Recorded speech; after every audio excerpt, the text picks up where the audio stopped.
வானர சிரேஷ்டரே, ஆகையால் அவருடைய இந்த நல்ல மனம் வீசுகின்ற விசேஷமான கந்த மூல பழங்களை உண்டு இளைப்பு தீர்ந்தவராய் உடனே செல்வீராக. வானர சிரேஷ்டரே, விசேஷ குணவான்களை எதிர்கொண்டு சத்கரிக்க வேண்டும் என்பது 3 உலகங்களிலும் பிரசித்தி பெற்றதன்றோ? எங்களுக்கு கூட உம்மோடு ஒரு சம்பந்தம் உண்டு. வானர சிரேஷ்டரே, வாயு குமாரரே, எந்த வானரர்கள் வேகமுடையவர்களோ தாவ வல்லவர்களோ அவர்களுள் மிகச் சிறந்தவரான உம்மை நான் மதிக்கின்றேன். தர்மத்தை உணர விருப்பங்கொண்ட விவேகியாலே அதித்தி அற்பனாயிருந்தாலும் பூஜை செய்வதற்குரியவன் என்பதும் சம்பிரதாயம். உம்மை போன்ற மகாத்மா என்றால் கேட்க வேண்டுமோ? கபி சிகாமணியே, நீரோ தேவர்களுள் சிறந்த மகாத்மாவாகிய வாயுவின் புத்திரர். வேகத்தினால் அவருக்கே ஒப்பிடத்தக்கவர். அறம் உணர்ந்தவரே, நீர் பூஜிக்கப்பட்டால் வாயுதேவர் பூஜையை ஏற்றுக்கொண்டவர் ஆவார். ஆகையினால் நீர் எனக்கு பூஜிக்கத்தக்கவர். இவ்விஷயத்தில் இன்னும் ஒரு காரணத்தையும் கேளும். அப்பா, ஆதி காலத்தில் கிருதயுகத்திலே மலைகளும் இறகுடையவைகளாயிருந்தன. அவைகள் கருட வேகத்தையும் வாயு வேகத்தையும் உடையனவாய் எல்லா திக்குகளிலும் பறந்து சென்றன. அவைகள் பறந்து திரிந்தபொழுது ரிஷிகளோடு கூட தேவ கணங்களும் தெய்வ சங்கல்பத்தால் உண்டான சேதனா சேத்தன வஸ்துக்களும் அவைகள் மேல் விழுமோவென்னும் சங்கையாலே அவைகளிடத்தினின்றும் பயத்தை அடைந்தன. அதனால் 100 யஜ்ஞம் செய்த 1000 கண்ணன் எனப்படும் இந்திரன் கோபம் கொண்டவனாய் வஜ்ராயுதத்தினாலே மலைகளின் இறகுகளை அங்கங்கே 1000 துண்டாக வெட்டினான். கோபம் கொண்ட அந்த தேவேந்திரன் வஜ்ராயுதத்தை ஓங்கிக் கொண்டு என்னை நெருங்கினன். அப்பொழுது மகாத்மாவான வாயுதேவரால் நான் விரைவாக தள்ளிவிடப்பட்டேன். ஓ வானர சிரேஷ்டரே, இந்த உப்பு நீர் கடலில் ஆழ்த்தி அமுக்கப்பட்டவனாயும் பழுதுபடாத சிறகு முழுதும் உள்ளவனாயும் உமது தந்தையினாலே நன்கு பாதுகாக்கப்பட்டேன். ஆகையால் நான் உம்மை பூஜிக்கின்றேன். என்னுடைய பூஜைக்குரியவன் வாயு பகவானே. கபி சிகாமணியே, உம்மோடு எனக்கு இந்த சம்பந்தம் மகா குணம் உடையதன்றோ? மகா கபியே, அந்த காரியம் இப்படி நடந்திருக்கின்றமையால் நீர் மனமகிழ்வுற்றவராய் கடலரசனுக்கும் எனக்கும் அனுக்கிரகம் செய்ய தக்கவர் ஆகின்றீர். ஹே கபிவர, களைப்பை ஆற்றிக்கொள்ளும், பூஜையை ஏற்றுக்கொள்ளும், பிரீத்தியையும் பெரியதாய் பாராட்டும். உம்முடைய தரிசனத்தாலேயே சந்தோஷம் அடைந்தவன் ஆகின்றேன். இவ்வாறு சொல்ல கேட்ட கபி சிரேஷ்டர் அந்த பர்வத சிரேஷ்டத்தை பார்த்து சொன்னார், மகிழ்ந்தவன் ஆகிறேன். அதித்தி பூஜை செய்யப்பட்டது. இந்த சினமானது போக்கக் கடவது. எனது காரியம் செய்வதற்குரிய காலம் ஏவுகின்றது. மேலும் பகலும் கழிந்து விடுகிறது. இது விஷயத்தில் நடுவில் தங்கி நிற்கிறதில்லை என்று என்னால் பிரதிஜையும் செய்யப்பட்டுள்ளது. இவ்வண்ணம் உரைத்துவிட்டு வானர சிரேஷ்டரான வீரியவானான ஹனுமான் கையினால் மலையை தழுவி புன்சிரிப்புடன் ஆகாசத்தை அடைந்து அப்படியே புறப்படலானார். வாயுகுமாரராகிய அவர் மலையினாலும் கடலினாலும் மிகு கௌரவத்தில் கண்டு கொள்ளப்பட்டவராய் தக்க ஆசீர்வாதங்களாலும் பூஜிக்கப்பட்டார். பின்பு மலையையும் கடலையும் விட்டுவிட்டு மேலே வெகு தூரம் எழுந்து பிதாவின் மார்க்கத்தை அடைந்து நிர்மலமான ஆகாயத்தில் சென்றார். வாயுகுமாரர் பின்னரும் மேல் கதியை அடைந்து அந்த பர்வதத்தை பார்த்து கொண்டு ஆதாரமற்ற நிர்மலமான ஆகாய மார்க்கத்தில் சென்றார். எல்லா தேவர்களும் சித்தர்களும் பரம ரிஷிகளும் ஹனுமாருடைய செய்தற்கரிய இரண்டாவதான அந்த செயலை கண்ணுற்று வாயார புகழ்ந்து ஏற்றினார்கள். பொன்மயமான முடிகளை உடைய அதனுடைய செய்கையினால் அங்கே வசித்த தேவர்களும் 1000 கண்ணனாகிய இந்திரனும் மகிழ்ச்சி அடைந்தவர்களாய் ஆனார்கள். தீமானான இந்திராணி நாயகர் பர்வத சிரேஷ்டமான சுனாபம் என்னும் மைனாகத்தை நோக்கி தானே மனமகிழ்வாலே தழதழத்த ஒரு சொல்லை சொன்னார். பொன்முடிகளுடைய மலையரசனே, உன்னிடத்து மிகவும் சந்தோஷம் உடையவன் ஆகின்றேன். சௌமியா, உனக்கு அபயம் கொடுத்தேன், சுகமாக வாழ்ந்திரு. பயப்படக்கூடியதாக இருப்பதிலும் பயப்படாதவர் ஆன பராக்கிரமவானான 100 யோஜனையை தாவிச் செல்லும் ஹனுமானுக்கு உனது பெரிய சகாயம் செய்யப்பட்டது. இந்த வானரரோ தசரத புத்திரரான ஸ்ரீராமருடைய தூது காரியமாக செல்லுகின்றார். அவருக்கு சத்காரம் செய்த உன்னால் மிகவும் சந்தோஷம் அடைந்தவன் ஆகின்றேன். அதனால் பர்வத சிரேஷ்டர் தேவர்களுக்கு அரசனாகிய 100 வேள்வி செய்த இந்திரனை சந்தோஷம் அடைந்தவராக அறிந்து அபாரமான மகிழ்ச்சியை அடைந்தார். வரத்தை பெற்ற அந்த மலை அப்பொழுது மேலே நிலைத்து நிற்பதாக ஆயிற்று. ஹனுமாரும் க்ஷணத்தில் கடலை கடந்து சென்றார். அப்பொழுது தேவர்களும் கந்தர்வர்களோடு கூடின சித்தர்களும் மகரிஷிகளும் ஆகாசத்தில் வேகமாய் போய்க் கொண்டிருக்கின்ற அந்த வாயுகுமாரரை பார்த்து, சூரியன் போன்ற ஒளியுடைய சர்ப்பங்களுக்கு தாயான சுரசையை பார்த்து இப்படி சொன்னார்கள். இந்த வாயுகுமாரரான ஸ்ரீமானான ஹனுமார் என்பவர் அலைக்கடலின் மேல் தாவிச் செல்கின்றனர். நீ ஆகாயத்தை அளாவும் மலைக்கு நிகரான அதிகோரமான இராட்சச ரூபத்தை எடுத்துக்கொண்டு வாயை அஞ்சத்தக்க பல்லுடையதாயும் சிவந்த கண்களை உடையதாயும் செய்து அவருக்கு ஒரு முகூர்த்த காலம் இடையூறு செய். உன்னை உபாயத்தினால் வெல்லுகின்றாரோ அல்லது துன்பத்தை அடைந்து திகைக்கின்றாரோ இவருடைய வலிமையையும் ஆண்மையையும் நன்கு உணர மறுபடியும் விரும்புகின்றோம். இவ்விதம் வேண்டப்பட்ட அந்த சுரசாதேவி தேவர்களாலேயே உபாசிக்கப்பட்டவளாய் சமுத்திரத்தின் மத்தியில் விகாரமும் கோரமும் யாவருக்கும் பயம் தரத்தக்கதுமான இராட்சச ரூபத்தை தரித்து கொண்டு தாவிச் செல்கின்ற ஹனுமாரை எதிர்த்து தகைந்து இதை சொன்னாள். கான், ஓ வானரோத்தமா, நீ தேவர்களாலே எனக்கு இரையாக நியமிக்கப்பட்டாய். நான் உன்னை தின்னப் போகின்றேன். என்னுடைய இந்த வாய்க்குள் புகுவாயாக. சுரசையால் இவ்வாறு சொல்லப்பட்ட ஸ்ரீமானான வானர சிரேஷ்டர் முகம் மலர்ந்து கை கூப்பியவராய் இந்த வார்த்தையை சொன்னார். தசரதரின் புத்திரராகிய ஸ்ரீராமர் என்பவர் சகோதரரான லக்ஷ்மணருடனும் பத்னியான வைதேகியுடனும் தண்டகாவனத்தில் வந்து தங்கியிருந்தார். இராட்சசர்களுடன் பகை கொண்டவராய் வேறு காரியத்தில் சென்றிருந்த அவருடைய பாரியையான கீர்த்திமதியான சீதை ராவணனால் கவர்ந்து செல்லப்பட்டாள். நான் ஸ்ரீராமருடைய ஏவலினால் தூதனாய் அவளிடத்திற்கு செல்லுகின்றேன். ஸ்ரீராமருடைய தேசத்தில் வசிக்கிறவளான நீ சகாயத்தை செய்ய வேண்டும். அல்லவென்றால் மைதிலியையும் நன்மை செய்கின்ற ஸ்ரீராமரையும் கண்டுகொண்டு உன் வாயை நானே வந்தடைகின்றேன். உனக்கு சத்தியமாய் பிரதிஜையும் பண்ணுகின்றேன். வேண்டிய ரூபமெடுக்க வல்ல சுரசை ஹனுமாரால் இவ்வாறு சொல்லப்பட்டவளாய், ஒருவரும் என்னை கடந்து செல்லக்கூடாது, இது எனது வரம் என்று சொன்னாள். சர்ப்பங்களின் தாயான சுரசை ஹனுமாருடைய பலத்தை அறிந்து கொள்ள விரும்பியவளாகவே வேகமாய் போகிற அவரை உற்று நோக்கி, எனது வாயை புகுந்துவிட்டு இப்பொழுது போக வேண்டும். இது முற்காலத்தில் பிரம்மாவினால் எனக்கு கொடுக்கப்பட்ட வரம் என்ற சொல்லை ஹனுமாருக்கு எதிரில் நின்று கொண்டு அவள் வாயை வேகமாய் மிக பெரியதாய் திறந்து கொண்டு சொன்னாள். சுரசையினால் இப்படி சொல்லப்பட்ட வானர சிரேஷ்டர் கோபித்தவராய், என்னை எவ்வண்ணமாய் விழுங்கும் திறமையுற்றவள் ஆவாயோ அவ்வனம் வாயினை செய்து கொள் என்று சொன்னார். கோபமடைந்த ஹனுமார் அப்பொழுது 10 யோஜனை வளர்ந்திருந்த சுரசையை பார்த்து கீழே கண்டபடி சொல்லிவிட்டு 10 யோஜனை வளர்ந்தவராக ஆனார். சுரசையும் அவரை 10 யோஜனை வளர்ந்து மேகத்தை நிகர்த்திருப்பவராக பார்த்து வாயை 20 யோஜனை அகன்றதாக செய்தனள்.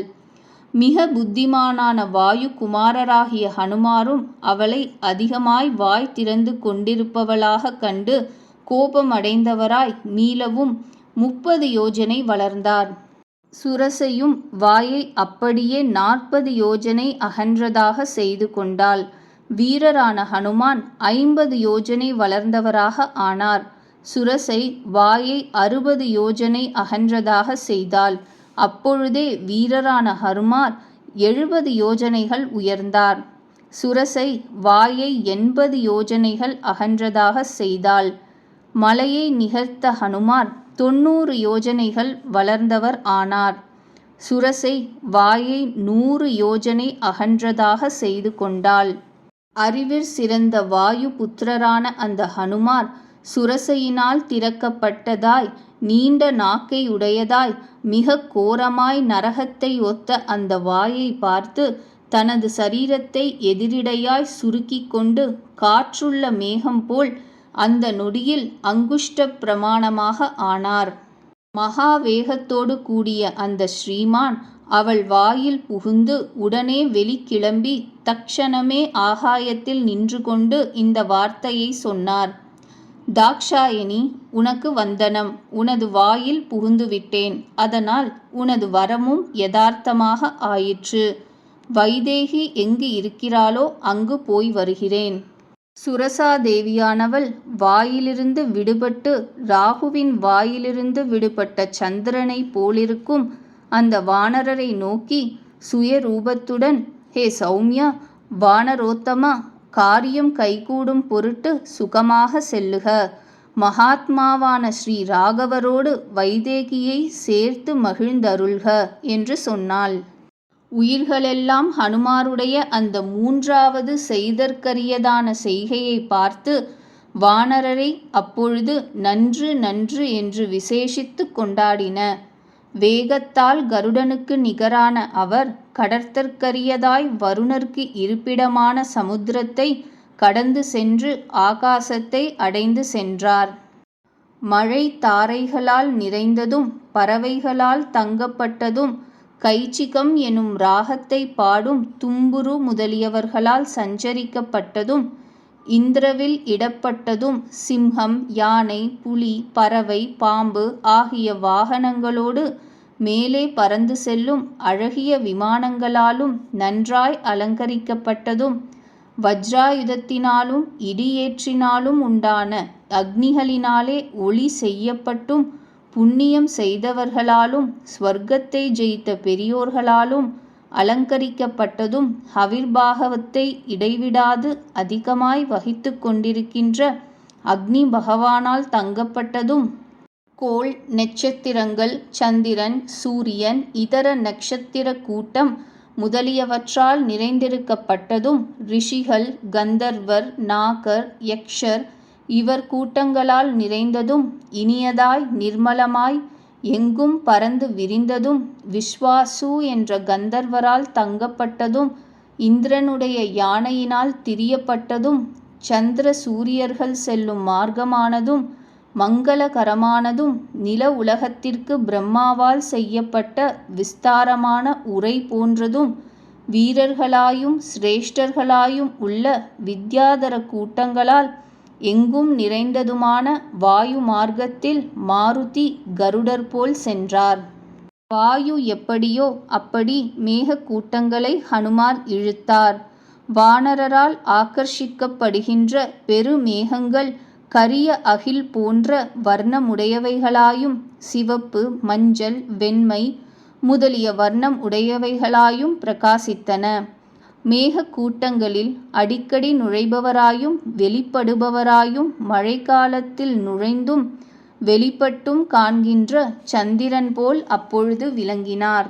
வாயுகுமாரராகிய ஹனுமார் எல்லா பக்கங்களிலும் காணப்படுபவராய் தொங்கும் சிறகுகள் உடைய ஒரு பெரிய மலை போல நிராதாரமாகிய ஆகாயத்தில் விளங்கினார்.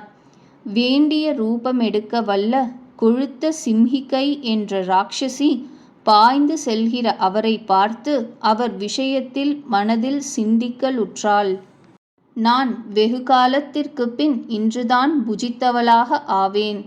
ஏனெனில் இந்த பெரிய விலங்கு வெகு காலத்திற்கு பின் எனக்கு வசமாக வாய்த்தது. மேல் சொன்னபடி மனதினால் நன்றாய் ஆலோசித்து அவருடைய நிழலை பற்றி இழுத்தாள். வானரர் நிழல் கவரப்பட்டதும் சிந்தித்தார். கடலில் எதிராக வீசும் காற்றினால் பெரிய மரக்கலம் போல் திடீரென்று பலம் குன்றியவனாய் தடை செய்யப்பட்டவனாய் ஆனேன். அந்த வானரர் அங்கிருந்தே பக்கங்களிலும் மேலும் கீழும் பார்க்கிறவராய் உப்பு நீர்க்கடலில் மேலெழுந்த ஒரு பெரிய பூதத்தை கண்டார். மாருதி அதை கண்ணுற்று, அது வானர வேந்தரால் சொல்லப்பட்ட விகாரமான முகத்தை உடைய, அற்புதமான முகத்தை உடைய, மகா வீரியமுள்ள நிழலை பிடித்திழுக்கக்கூடிய பூதம் இது, இந்த விஷயத்தில் சந்தேகம் இல்லை என்று எண்ணினார்.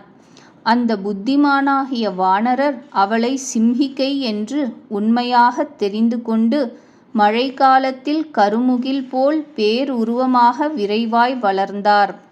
அந்த வானர சிரேஷ்டரின் சரீரத்தை பேருருவாகிறதாக அவள் கண்டு பாதாளத்தையும் ஆகாயத்தையும் ஒத்த வாயை திறந்தாள். மேக கூட்டம் போல் முழங்குகிறவளாய் வானரை எதிரிலோடித் துரத்தினாள். அந்த புத்திமானாகிய வானர பெரியோன் அங்கிருந்தே அவளுடைய அங்காந்த மிக பெரிய வாயையும் அவள் உடலின் அளவையும் உயிர் நிலைகளையும் கண்டு கொண்டார். அந்த மகாபலவானான வானரர் தன்னை சற்று நேரம் சுருக்கி கொண்டு அவளுடைய அங்காந்த வாய்க்குள் வஜ்ராயுதத்தின் வீழ்ச்சிக்கு நிகரானவராய் விழுந்தார். சித்தர்களும் சாரணர்களும் பர்வ காலத்தில் ராகுவினால் விழுங்கப்படுகின்ற பூர்ண சந்திரனைப் போல அவளுடைய வாயினுள் விழுந்து முழுகினவனாய் கவனித்தார்கள். உடனே கூரிய நகங்களால் அவளுடைய உயிர் நிலைகளை கிழித்து மனோவேகமுற்று கருதியபடி செல்லவல்ல பராக்கிரமமுடைய வானரர் அங்கிருந்து மனோவேகமாய் வெளிக்கிளம்பினார். மனோதைரியமுடைய கபிஸ்ரேஷ்டரான அவர் அறிவினாலும் தைரியத்தினாலும் வலிமையினாலும் அவளை கொன்றுவிட்டு உடனே முன்போல் விரைவாக பேருருவங் கொண்டார். ஹனுமாரால் மார்பு கிழிக்கப்பட்ட அவள் உவர்கடலில் மாண்டு வீழ்ந்தனள். ஹனுமார் அவளுக்கு நாசத்திற்காகவே பிரமனால் சிருஷ்டிக்கப்பட்டனர். அந்த சிம்ஹிகையை வானரரால் மிக விரைவாய் கொல்லப்பட்டு விழுந்தவளாய் கண்டு ஆகாசசாரிகளான பூதங்கள் அந்த வானர சிரேஷ்டரை பார்த்து சொன்னார்கள், வானரோத்தமா, இப்பொழுது உம்மால் பயங்கரமான காரியம் செய்யப்பட்டது. பெரும் பூதம் கொல்லப்பட்டது. எண்ணின காரியத்தை ஓரிடையூறும் இன்றி செய்து முடிப்பீர். வானரேந்திரரே, தைரியம், விசாரணை, புத்தி, வலிமை என்ற இந்த நான்கும் உமக்கு எப்படியோ அப்படி எவனுக்கு உண்டோ அவன் தனது காரியங்களில் இடையூறுகளுக்கு இடங்கொடான். அந்த காரியத்தின் சாராம்சத்தை உள்ளபடி அறிந்த வானரர் பூஜிப்பதற்குரியரான அவர்களாலேயே செவ்வென கௌரவிக்கப்பட்டவராய் ஆகாயத்தை அடைந்து கருடர் போல் சென்றார். அவர் யோஜனைகள் 100 முடிவிலே பெரும்பாலும் அக்கரையை அடைந்தவராய் 4 புறமும் பார்க்கையில் வனவரிசையை கண்டார். வானர சிரேஷ்டர் ஆகாயத்தில் சென்று கொண்டே பலவித மரங்களால் அலங்கரிக்கப்பட்ட தீவையும் மலையின் உபவனங்களையும் கண்டார். தைரியம் உடையவரும் புத்திமானுமான அவர் கடலையும் கழிக்கரையையும் கழிக்கரையில் முளைத்திருக்கின்ற மரங்களையும் கடலின் பத்னிகளாகிய ஆறுகளின் கயவாய்களையும் பார்த்து கொண்டே பெரிய மேகத்திற்கு நிகரான ஆகாசத்தை தகைவது போன்ற தன்னுருவத்தைக் கண்டு ஒரு சிந்தனை செய்தார். வானர சிரேஷ்டர், எனது சரீரத்தின் வளர்த்தியையும் கடிய வேகத்தையும் ராட்சசர்கள் கண்டு உடனே என்னிடத்தில் கௌதூகலம் உருவார்கள் என்று நினைத்தார். பின்பு மலைக்கு நிகரான அந்த உடலை சுருக்கி கொண்டு மோகம் நீங்கிய ஆத்ம ஞானி போல மறுபடியும் ஸ்வபாவமான வடிவை எடுத்துக்கொண்டார். ஹனுமார் அந்த ரூபத்தை மிகச் சுருக்கி 3 அடிகளாக அளந்து பலி சக்கரவர்த்தியின் கருவத்தை ஒழித்த ஸ்ரீ வாமன மூர்த்தி போல ஸ்வயரூபத்தில் விளங்கினார். பல அழகிய ரூபங்களை தரிக்க வல்லவரான அவர் அக்கரையான சமுத்திரக்கரையை அடைந்து தன்னையும் பார்த்தவராய் செய்ய வேண்டிய காரியத்தையும் ஆலோசித்தவராய் அதற்குத் தகுந்த ரூபத்தை அடைந்தவராய் பிறரால் வெல்ல முடியாதவராக ஆயினர். அங்கிருந்து பெருமலைச் சிகரம் போன்ற மகாத்மாவான அவர் லம்பம் என்ற பர்வதத்தின் அழகான கொடி முடிகளை செழித்ததாழையும் நறுவிழியும் உடையதெங்கும் நிறைந்த சிகரத்தில் இறங்கினார். வானரர் சமுத்திரக் கரையை அடைந்து பர்வத சிரேஷ்டத்தின் சிகரத்தில் லங்கையையும் அங்கே பார்த்து ரூபத்தையும் குறைத்து மிருகங்களையும் பட்சிகளையும் அச்சமுறுத்திக் கொண்டு அம்மலையில் குதித்தார். தானவர்களும் பன்னகர்களும் மிகுந்த அலைகள் மிடைந்த கடலை வலிமையால் கடந்து மகோததியின் அக்கரையில் குதித்து அமராவதியைப் போன்ற லங்கையையும் அப்பொழுது அவர் கண்டார். முதல் சர்க்கம் முற்று பெற்றது.